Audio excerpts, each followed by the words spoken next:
ভাবাদির এই প্রকল্প বিগত ৮ বছর ধরে থমকে আছে।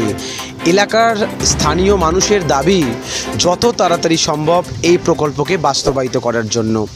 রেল সূত্রে খবর এই প্রকল্প খুব তাড়াতাড়ি বাস্তবায়িত করা হবে। আপনারা দেখতে পাচ্ছেন এই যে কাজ শুরু হয়েছে, মাটি টেস্টিংয়ের কাজ থেকে শুরু করে। সমস্যা হচ্ছে ভাবাদিঘি, এই যে বিষ্ণুপুর তারকেশ্বর লাইনের জন্য ভাবাদিঘিটা মানে প্রবলেম হচ্ছে। কেন হচ্ছে এটা?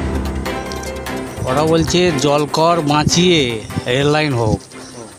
হ্যাঁ, ওদের হচ্ছে ওই 52 বিঘে একর, না 52 বিঘে, তাই তো 52 বিঘে জমি, দিঘি মানে জমিটা সেটা বাঁচিয়ে অপর দিকে নাকি ওরা বলছে যে রেল লাইন হোক। আপনারা কি চান? আপনারা চাই তো রেল হলে তো খুব ভালোই হয়। রেলমন্ত্রীর কাছে কি আবেদন? যাতে তাড়াতাড়ি হয়। আপনারা মমতা বন্দ্যোপাধ্যায় রেলমন্ত্রী থাকাকালীন তারকেশ্বর থেকে বিষ্ণুপুর রেল প্রকল্পের ঘোষণা করেন। তারপর ধাপে ধাপে শুরু হয় রেল প্রকল্পের জন্য জমি অধিগ্রহণ ও পরিবর্তনে মাটি ফেলার কাজ।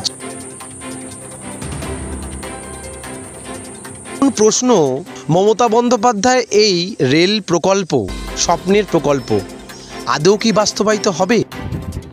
2010 সালে গোঘাটের ভাবাদিঘি গ্রামে দিঘি জটে আটকে যায় রেল লাইন তৈরির কাজ। ৮ বছর ধরে থমকে থাকা এই রেল প্রকল্পকে যত তাড়াতাড়ি সম্ভব এই প্রকল্পকে বাস্তবায়িত করার লক্ষ্যে রেল সূত্রে খবর এই প্রকল্পকে খুব তাড়াতাড়ি যেন বাস্তবায়িতর পথ দেখানো হয়।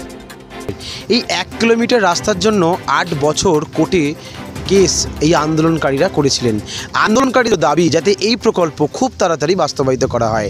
লেলিনের সাথে অরিন্দম, বিপি নিউজ বাংলা।